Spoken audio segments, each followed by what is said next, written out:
കേരളത്തിലെ number 1 light weight ജ്വല്ലറിയായ ജേക്കു ജ്വൽസ് ഏറ്റവും കുറഞ്ഞ തൂക്കത്തിൽ കൂടുതൽ പൊലിമയിൽ new fashion trendy light weight ornaments ഒരുക്കി നിങ്ങളെ സ്വാഗതം ചെയ്യുന്നു. മൂവാറ്റുപുഴ നഗരസഭയിൽ സംരംഭക സഭ സംഘടിപ്പിച്ചു. ടൗൺ ഹാളിൽ സംഘടിപ്പിച്ച സംരംഭക സഭ ചെയർമാൻ പി എൽദോസ് ഉദ്ഘാടനം ചെയ്തു. വ്യവസായ വാണിജ്യ വകുപ്പും മൂവാറ്റുപുഴ നഗരസഭയും സംയുക്തമായി സംരംഭക സഭ സംഘടിപ്പിച്ചു.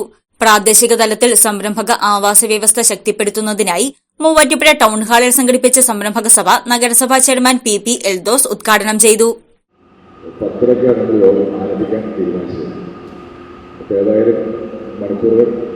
പിന്നിട്ട സ്ഥിതിക്ക് ഞാൻ കൂടുതൽ സംസാരിച്ചിരി നിങ്ങൾക്കൊക്കെ വീട്ടിൽ പോയിട്ട് പല കാര്യങ്ങളുണ്ട്. അപ്പോൾ സമയം ഞാൻ വൈകിപ്പിക്കുന്നില്ല.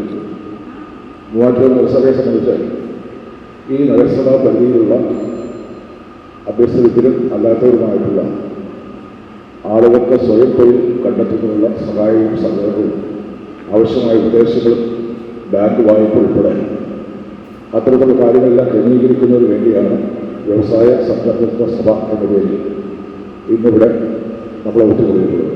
ഇതിൻ്റെ വിശദാംശങ്ങളൊക്കെ സെക്രട്ടറി പറയും. ഞാൻ അതുകൊണ്ട് കൂടുതൽ ദീർഘിപ്പിക്കാതെ ഈ ഔപചാരികതയുടെ പേരിൽ ഈ സമ്മേളനം, ഈ സഭ ഉദ്ഘാടനം ചെയ്ത ലൈസൻസ്, വായ്പ, സബ്സിഡി എന്നിവ എങ്ങനെ നേടാം, വിവിധ വായ്പാ പദ്ധതികൾ എന്നീ വിഷയങ്ങളിൽ വിദഗ്ധർ ക്ലാസ് നയിച്ചു. സംരംഭക കൂട്ടായ്മ രൂപീകരിക്കൽ, സംരംഭകരുടെ അഭിപ്രായ ശേഖരണം, വായ്പ, ലൈസൻസ് വിതരണവും അപേക്ഷ സ്വീകരിക്കലും ഇതോടൊപ്പം നടത്തപ്പെട്ടു.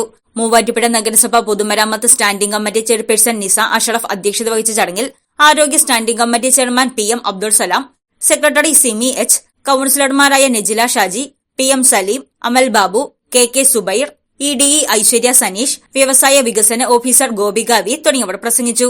വ്യവസായ വകുപ്പ്, ബാങ്കുകൾ, സംരംഭങ്ങളുമായി ബന്ധപ്പെട്ട വിവിധ സർക്കാർ വകുപ്പുകൾ എന്നിവിടങ്ങളിൽ നിന്നുള്ള പ്രതിനിധികൾ സംരംഭക സഭയിൽ പങ്കെടുത്തു. News desk Muvattupuzha news. അഹല്യയിലെ വിദഗ്ധരായ ഡോക്ടർമാരുടെ ചികിത്സ കൊണ്ട് എനിക്ക് എന്റെ കാഴ്ചശക്തി പൂർണ്ണമായും തിരിച്ചു കിട്ടി. ഇപ്പൊ എനിക്ക് ഈസിയായി വായിക്കാം. നേത്ര സംരക്ഷണത്തിന് നമ്മുടെ Ahalya. Ahalya foundation eye hospital, കേരളത്തിൽ എല്ലായിടത്തും.